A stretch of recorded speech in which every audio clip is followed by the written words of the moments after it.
యాదాద్రి శ్రీ లక్ష్మీనరసింహస్వామి దేవస్థానం వార్షిక బ్రహ్మోత్సవాలు వైభవంగా ముగిశాయి. ఫిబ్రవరి 21న మొదలైన బ్రహ్మోత్సవాలు 11 రోజుల పాటు అంగరంగ వైభవంగా జరిగాయి. నేడు అష్టోత్తర శత ఘటాభిషేకంతో అర్చకులు బ్రహ్మోత్సవాలకు ముగింపు పలికారు. 108 కలశాల్లో ఉన్న మంత్రజలంతో స్వామివారికి అభిషేకం నిర్వహించారు. దీంతో బ్రహ్మోత్సవాలు పరిసమాప్తమయ్యాయని అర్చకులు తెలిపారు.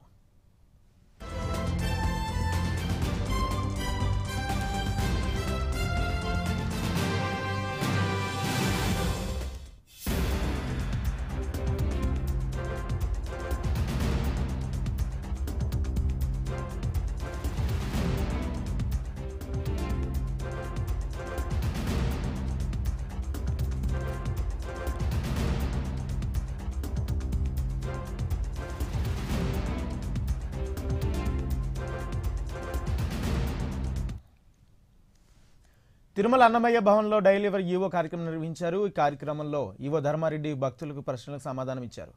బ్రెయిన్ డెడ్ అయిన వారి గుండెను దానం చేయడానికి కుటుంబ సభ్యులు ముందుకు రావాలని ధర్మారెడ్డి పిలుపునిచ్చారు. గుండె దానం చేయాలనుకునే వారు ముందుగా టీటీడీకి తెలియజేస్తే వైద్య బృందం సకాలంలో వచ్చి గుండెను సేకరించి దానిని వేరే వాళ్లకు అమర్చి మరో ప్రాణాన్ని కాపాడతాయని తెలియజేశారు.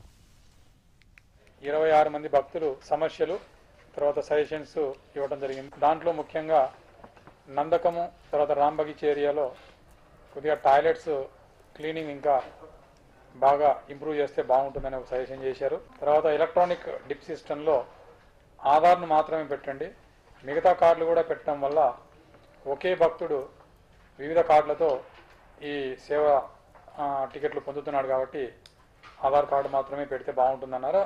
అది మంచి సజెషను. నెక్స్ట్ డిప్ సిస్టంలో కానీ లేకపోతే ఆల్ ఆన్లైన్స్ ఓన్లీ ఆధార్ కార్డునే చేస్తే బాగుంటుంది. తర్వాత మంత్లీ బేసిస్ పైన ఈ డిప్ సిస్టమ్ కానీ తర్వాత ఎస్సీడీ టోకన్స్ కానీ తర్వాత అకామిడేషన్ కానీ ఇస్తే బాగుంటుంది. 3 monthsకి ఇవ్వడం బాగలేదని ఒక భక్తుడు చెప్పాడు. కానీ మనం బిఫోర్ కరోనా 3 monthsకి ఇచ్చేవాళ్ళం.